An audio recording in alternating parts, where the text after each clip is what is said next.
Bon, les chrétiens hyper saint-esprités, maintenant, à mon avis, il faut qu'on ait une discussion. Parce qu'il y a des choses qui sont plus possibles. De détruire le message de Jésus avec vos théories sur la tripartite du corps, âme, esprit.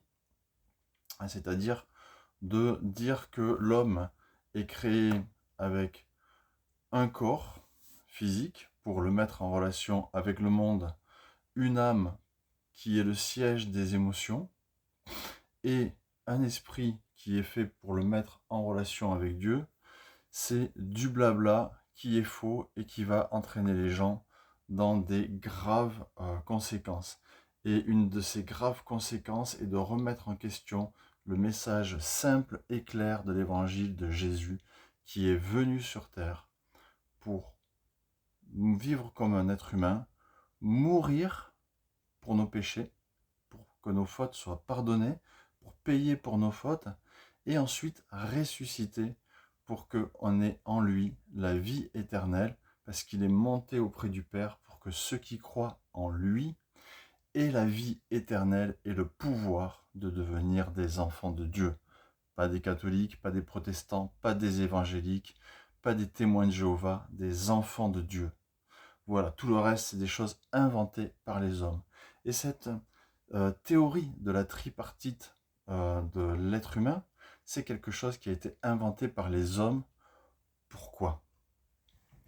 Parce que, en fait, déjà, je vais vous expliquer pourquoi c'est faux. Pourquoi c'est faux?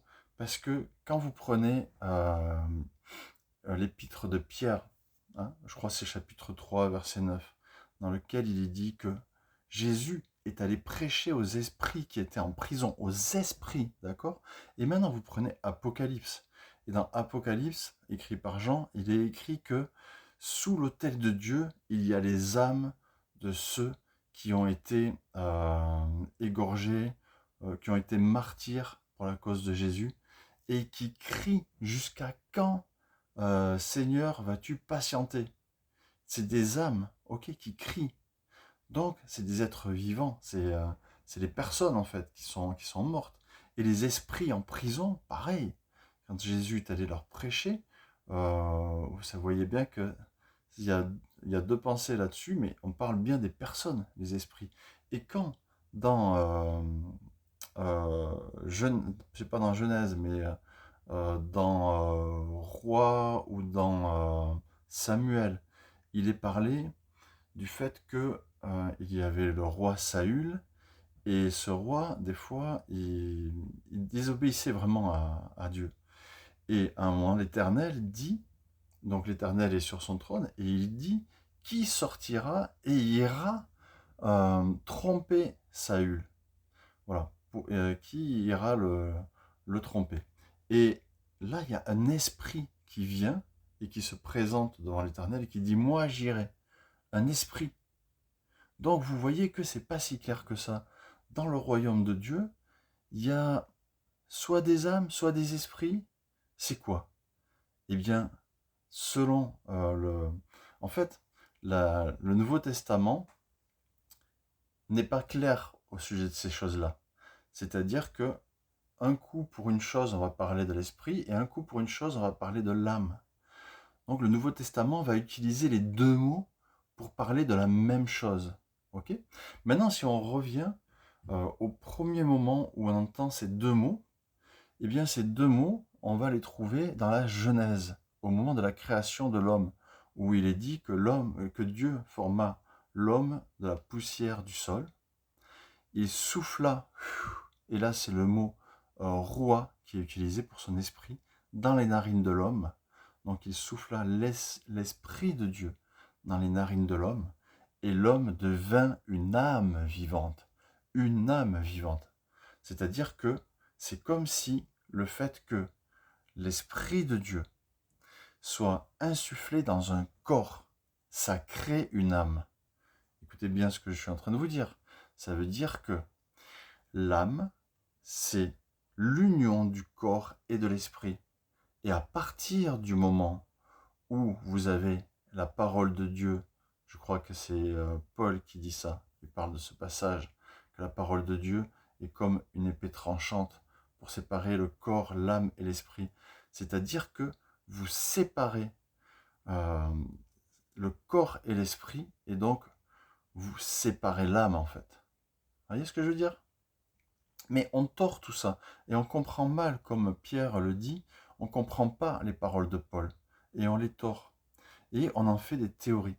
Et maintenant, pourquoi on a fait cet enseignement dans l'Église de la tripartite de l'homme en corps, âme et esprit? Pourquoi est-ce qu'on a fait ça si c'est faux?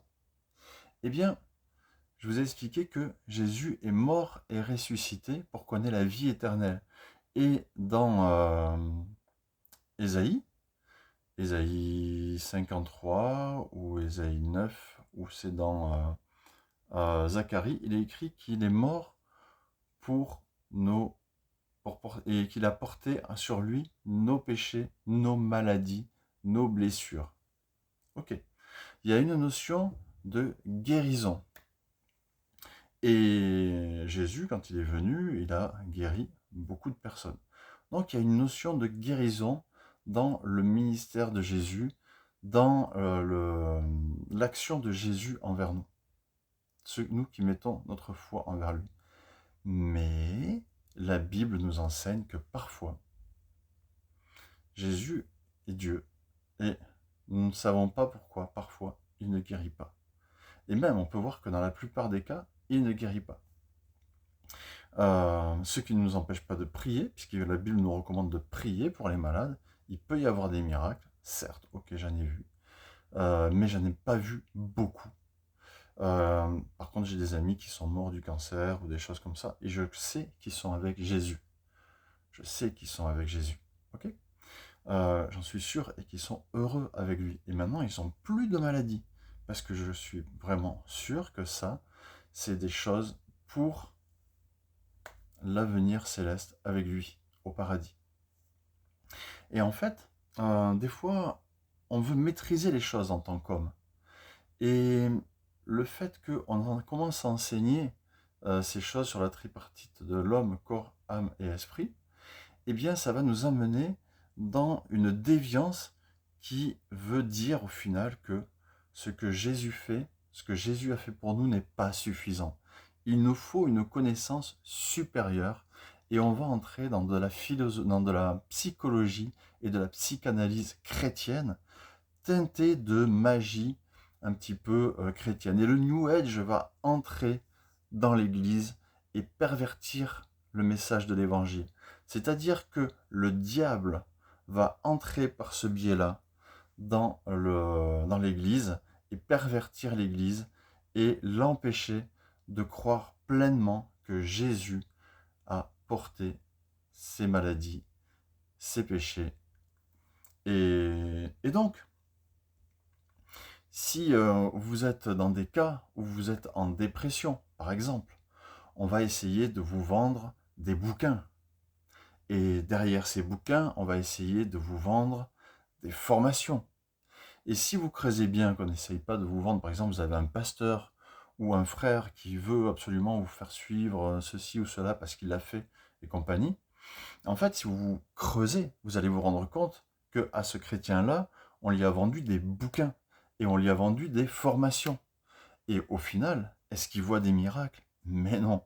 Il voit des gens qui veulent croire aux miracles, et si on revient à voir les personnes, elles sont retombées dans leur maladie et leur dépression, parce qu'on leur a dit d'arrêter leurs médicaments.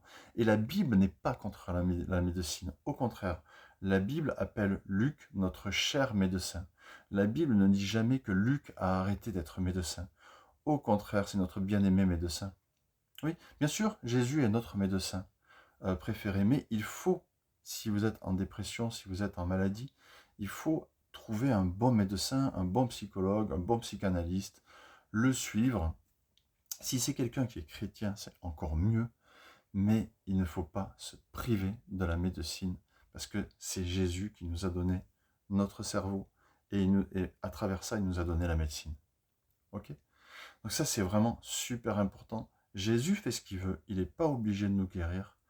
Il a des plans qui, on ne peut pas les comprendre, mais il faut continuer à aller au médecin quand on est malade et prier, prier